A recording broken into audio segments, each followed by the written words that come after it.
Next up to speak is Chris Byrne, the toy guy. Chris is an independent analyst. He's an author. He's a consultant, and he's on television a lot. He's the toy industry's, I think, major television personality. He's written five books, including a book called, appropriately, Toys, and another book called They Came to Play, a history of the Toy Industry Association. Chris is extensively quoted in the media and appears regularly on local and national television shows, commenting on toys and demonstrating new products. His media appearances reached more than 200 million consumers in 2018 in just a 3-month period. He's been on Oprah. He's been on Live with Kelly and Ryan, The Today Show, Good Morning America, Bloomberg Television, and on countless other national and local market business and consumer programs around the country and internationally. As an independent toy analyst, researcher, and consultant, Chris brings more than 30 years of industry experience in the toy industry to his role. Early in his career, Chris led the team that established the game Pictionary as one of the most popular games of its time. His company, Byrne Communications, works with companies of all sizes and entrepreneurs, helping them to develop and launch products. He consults regularly to the analyst and investment community about the international business of toys. Ladies and gentlemen, the toy guy, Chris Byrne. So good afternoon. It's really a pleasure to be with you, and many thanks to the Guangdong Toy Association and Messe Frankfurt for the opportunity to be here with you today. I've got a lot of ground to cover in 20 minutes, and I talk fast. Sorry, guys in the booth, but we'll jump right in. Just a quick introduction to me. Richard gave me a great introduction. I've been in the industry a long time, and I've played a lot, and I've had a lot of fun. We help people understand markets, children, and of course, play. That said, this is a dynamic and ever-changing market. What worked 5 minutes ago or even 5 years ago is not going to work this year and may not work tomorrow. But there are some constants, and we're going to talk about 4 basic principles for success in the toy industry, showing how they can be. And let me tell you what they are. Play doesn't change, the toys do. Know who you're playing with. It's always a new market, and no one is going to find you without help. Play and its roles in children's development has remained remarkably constant over the past millennia. Play, particularly at the earliest stages, is about learning to be human. It serves 3 basic functions for kids. First of all, it provides new experiences, it allows kids to explore their world, and it allows them to express themselves. Play also has a very important component of helping children to identify and locate themselves within the context of their cultures. This picture I actually took in Guangzhou several years ago, and these kids were following me around and they wanted to talk English, and we had a great time. And so I love that. I love that picture because it really does have a sense of fun. As a result, toys always, though, reflect the culture. They do not lead it, and they are an interpretation of adult culture written on a scale that is appropriate for a child's level of development. No wonder Maria Montessori said, "Play is the work of a child." So speaking of this, I look at toys and play very much within the constructivist theory of child development. Boiled down to its utmost simplicity, as children acquire new information and experiences, they are either assimilated into what the child already knows, or the child's knowledge or experience base has to shift to accommodate the new information. And these are the 4 stages of development as developed by Jean Piaget. At the same time, there are also 5 areas of overall human development: the physical, the intellectual, the social, the emotional, and the moral. Now, each of these could be a presentation in and of itself, but really this is common to all toys by their very nature and the way in which children interact with them. Things haven't really changed that much, so play remains an integral part of this development process, and toys are the mechanism by which this process is experienced. Now, can you make good toys without understanding this? Of course you can, and many people do. But there are several pitfalls that can happen if you don't. First, toys need to be positioned to the stage of cognitive development of the child. Kids will ignore toys that are too complex for them, which leads to that famous cliche of the child playing with the box and not the toy. Second, sometimes we see a lot of toys that are over-engineered, and by that I mean trying to make a toy more for a child that gets a complexity that's kind of wasted. So while you may have added features, you haven't really added value. Where this shows up all too often is where a 35-year-old designer does something that they think is cool, and of course it would be cool for them, but it's wasted on a 5-year-old. On the plus side, understanding these concepts can give you a method and a structure for evaluating individual products and assist in the development process. So let's look at 2 examples. Mara mentioned this earlier, everybody's mentioned this earlier. LOL Surprise, it's probably the biggest brand in the toy industry right now. It's designed for kids ages 5 and up. So, what do we know? According to Piaget, these kids are at the pre-operational stage. So, they represent characters that kids are making up stories about that relate to their world. The accessories help the child create the worlds of the doll, and depending on how the child plays with it, it can be social, emotional, and intellectual, imaginative, or perhaps even moral, depending on how the child brings it to life in her imagination. These are all elements of classic doll play, and there are hundreds, if not thousands, of dolls on the market. So the question you have to ask is, why this doll and why now? Well, that's where the cultural reflection comes in. In addition to the doll play, LOL Surprise is all about unboxing. This is just, you put in LOL unboxing and you get 2.5 million results in 2 seconds. It's what we used to call opening the toy. But it's built into the packaging. There's approximately 7 layers of unwrapping, each with a different surprise for the child to discover. Thanks to countless channels on YouTube, unboxing, as I know you all know, is hugely popular. Integrating a contemporary cultural element into a classic toy makes it directly relevant to kids and very much theirs. Now, this is another cultural component of successful toys. It really has to resonate with the kids at that moment. LOL is also very much on trend in terms of collectible toys. It's a huge category right now, particularly in dolls. But the nature of collectibles is that kids tend to be loyal to one or maybe 2 and buy deeply into that. So you have a classic play pattern, doll play, with a contemporary spin, unboxing, and relevance to today's kids, and plus they were the first mover in this market. So what you end up with is a hit. So games are another great example. Board games are almost as old as human civilization. They found checkers-like games in the pyramids, and there are many other games from antiquity, some still made today, such as Mancala or Go, which is also known as Othello. Games can be for any level of cognitive development, and there's no other toy that provides a similar social experience. Competition, chance, and human interaction are all quintessential components of good games. So there's always been a market for games, but let's look at one that's been a huge hit in the past couple of years, Pie Face. Now, if you don't know it, this is a game where players take turns trying not to be hit in the face with a blob of whipped cream. It's a classic, what we call a suspense game. But what made it successful now? Well, YouTube and social media. In the current culture, sharing, especially funny stuff, is part of the play pattern, and as we heard about short-form videos, really part of what engages kids in a product in the game. So as YouTube videos started to go viral, it was clear that people saw this and they wanted to play this, and really what it was a contemporary version of word of mouth or hands-on, which is how most games have been developed over the years. Pictionary was something we traveled the United States, I keep doing that, I'm going to stop that. We traveled the United States for months playing Pictionary with people. Imagine what we could have done with one YouTube video. It's just, hilarious. There's another cultural development that I think is important when you talk about games, a change in family dynamics.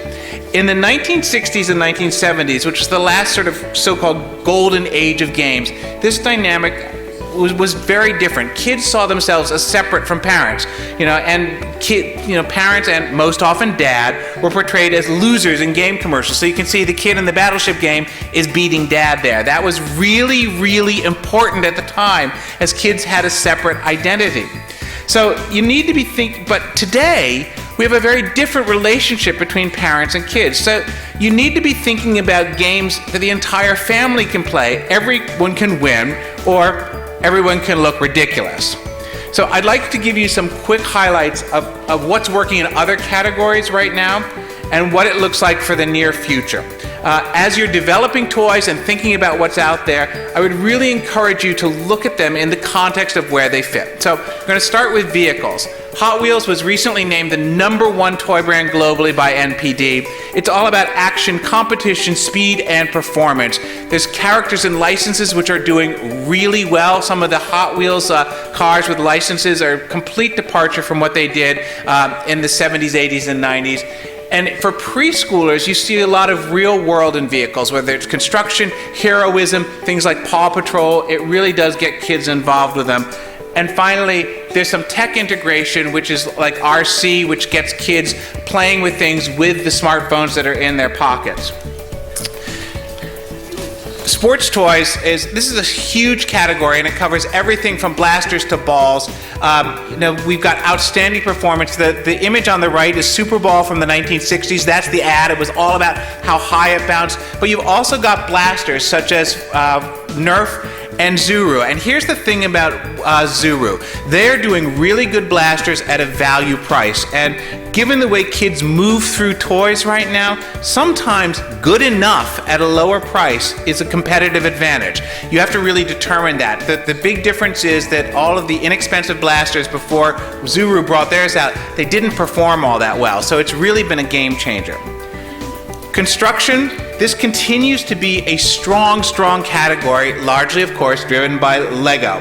The trend has been more towards model building and based on licenses versus sort of the open-ended creativity that was Lego's original mandate, but at the same time, look for new ways to play with these.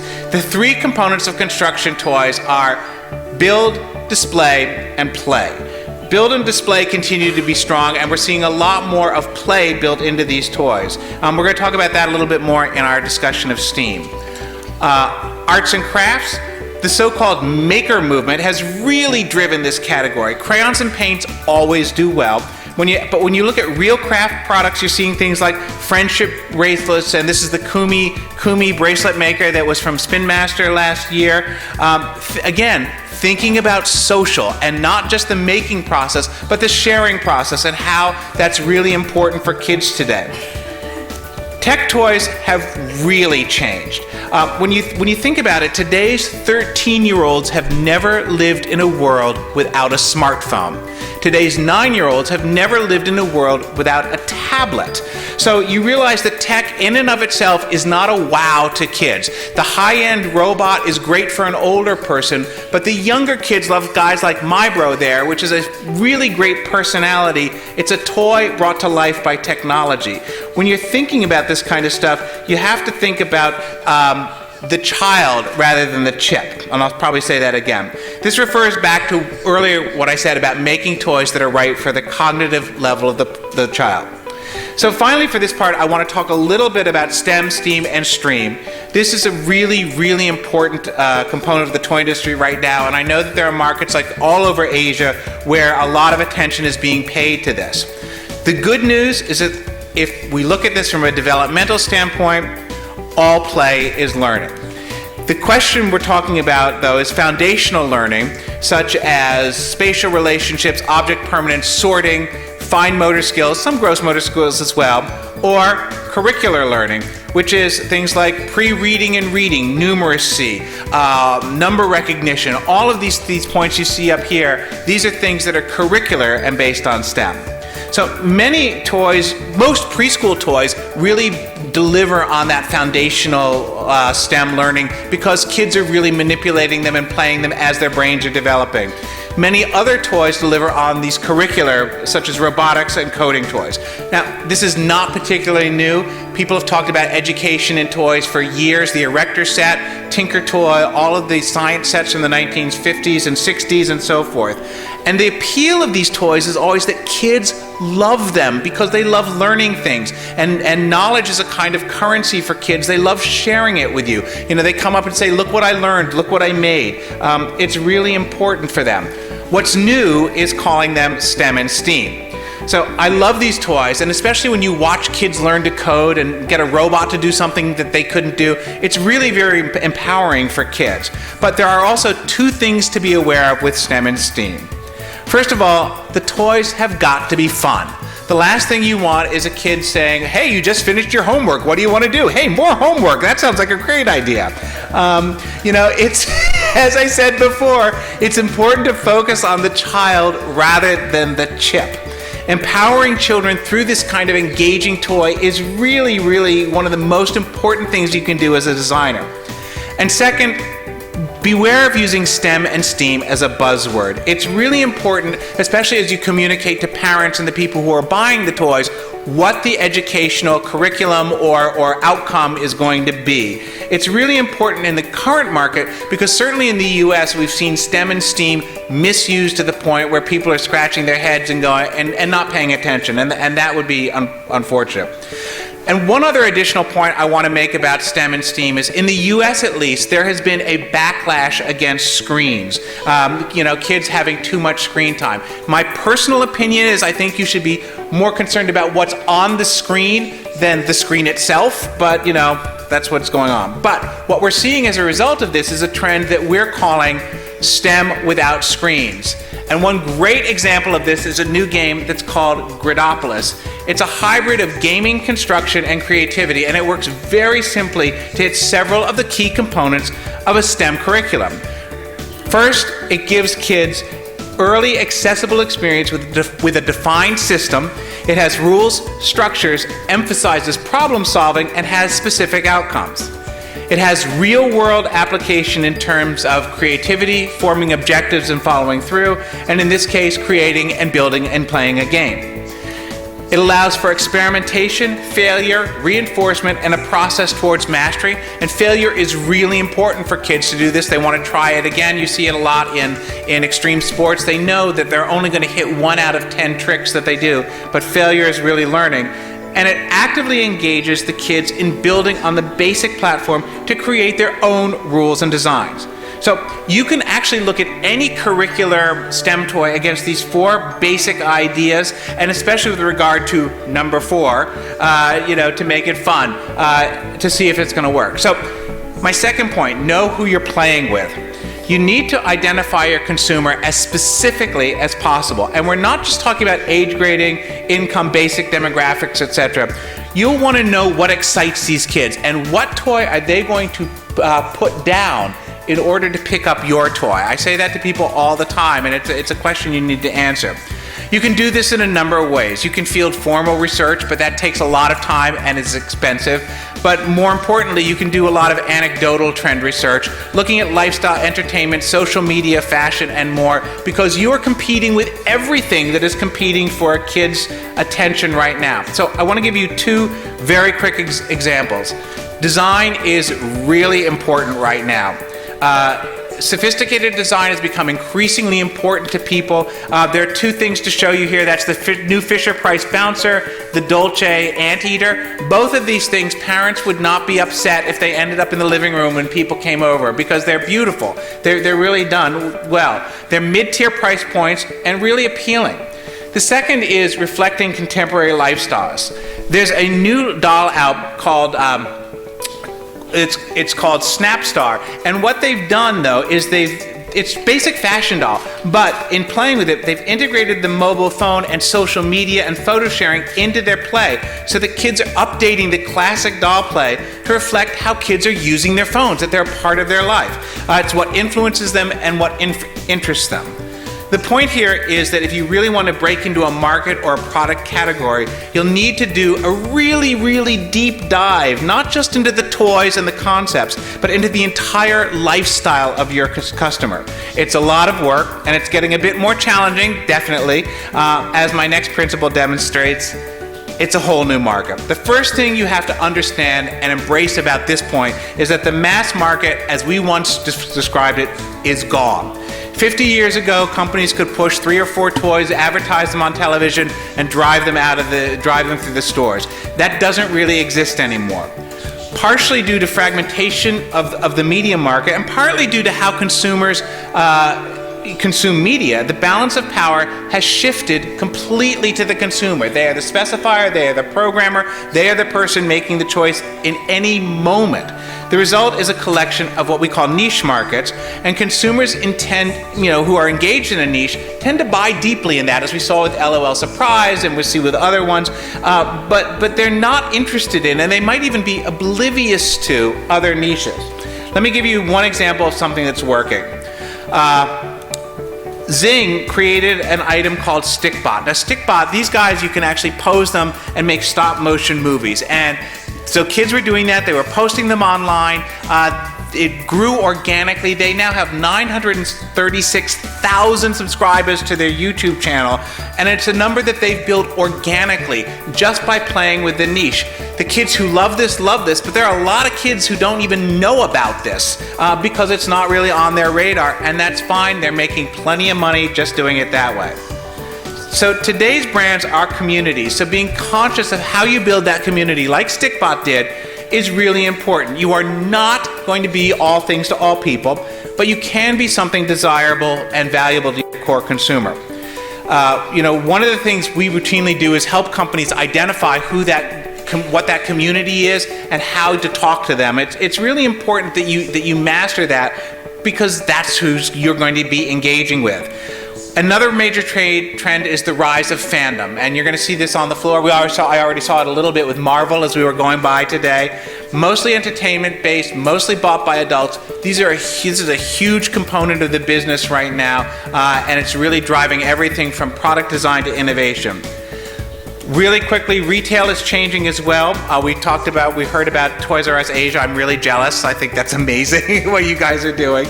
On the positive side, people have more access to more toys online than ever before. On the negative side, however, some of the business and ordering models are presenting challenges to toy makers in the US. For example, a retailer like Amazon, which is going to take a small order of everything, and then they're going to expect you to be able to fulfill things if they get hot. They want to be able to say they've got everything, but they're not going to make a commitment, and that actually shifts the challenge and the risk to the manufacturer.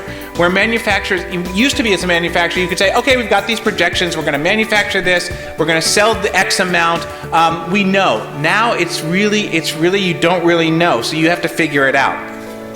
The risk, of course, is you either underproduce and leave money on the table, or overproduce and have to deal with excess inventory. I don't know what the answer is going to be with this Amazon ordering process. I think we're going to have to see something because it really is important to have that relationship with a retailer in order to merchandise effectively. In physical stores, there's a trend towards experiential shopping. We see this in stores such as Camp in New York, which has tons of revenue streams over and above toys. There's ice cream, there's coffee, there's collectibles, there's candy, there's toys, there's events. There's all kinds of ways for this toy store to stay viable, even if they're taking a little bit of a hit on the margin on hot toys. Speaking of which, this is my fourth and final point, which is really important. No one is going to find you without help. We're talking about here is marketing. Marketing, advertising, and promotion have been critically important in the toy industry, but I think it's more important now than ever before. With the niches and the competition and the consumer being in control, I really see companies all the time who make great toys, who get them sold in, and then they do nothing to pull them off the shelf. That doesn't make a lot of sense in my opinion, but it's pervasive. And one of the areas people say, oh, I can pull back on marketing later if it's not doing so well. But that's just the opposite of what you're going to be doing. It's become more and more analogous to the movie business. Many movies spend as much to market the movie as they spent to make it. Now, it's not exactly analogous to that, but it is something that's really important to do. An effective marketing plan, you need an overall objective, concise strategies, and actionable tactics. You also have to have a budget. I would say about 15% of projected first-year income. Build that budget into your costing. In the rare, wonderful situation that a product takes off, you could always pull back once it's going. So I want to run down really quickly the top tactics toy makers are currently using for marketing. TV advertising. Still probably the most effective way to build broad-based awareness. We see that coming all the time. Licensing, well, Maura really told you all about the value of licensing, but I'm going to give you one example of something that indicates how licensing is changing. Hasbro licenses Spider-Man from Marvel, and they wanted to do a bump and go car. But Marvel said, but Spider-Man doesn't drive a car. And they said, well, 4-year-olds think he does. So they made this thing called the Bump and Go Spider-Man car. It was one of their best-selling items in the line because they actually went into how the kids play with it, not how the licensor wanted the product to be represented. So it's really important to see how you're going to, adapt your IP as you move forward. PR, this is rapidly changing as well. What used to be just print TV and radio and television now encompasses a wide range of things, from influencers and YouTube channels and all kinds of different things. An effective PR program allows you to hit highly targeted outlets, increase your exposure. It shouldn't be done all by itself, but you could get an accumulation of awareness. And of course, social, which is part of that, the whole Instagram, WeChat, whatever platform you use. But it's really important that this has to be organic rather than simply paid. And one of the things we're seeing a lot of is that marketers, increasingly savvy marketers, are looking for ways to measure the impact of PR and social, especially in a digital world. There's a lot more opportunities to do that than before. And then digital is really a little bit distinct from social. We're talking about digital advertising, promotional videos, ads on highly targeted blogs, websites, whatever. Whatever you do with that, I really urge you to make your digital program testable, scalable, and something that you can actually see, get results from to see what's working. You're going to want to find a balance of all these tactics. You really need to have a multi-channel strategy because you don't know where your eyeballs are, and really you really have to chase them, and that's the challenge. It used to be you would know that kids are sitting in front of 3 channels on the TV. You got to go chase them. So this has been a lot to digest. It's come at you very fast, I know, but here are a couple of things I want you to take away. Focus on toys that fit into a child's world. Really know what that world is. And pay attention to what entertains and delights those kids at their cognitive level. Understand how the market works today as it is, and know it's changing constantly and the ground is shifting under you. Make sure your customers know you're there, and most of all, have fun and make fun. So, thank you so much.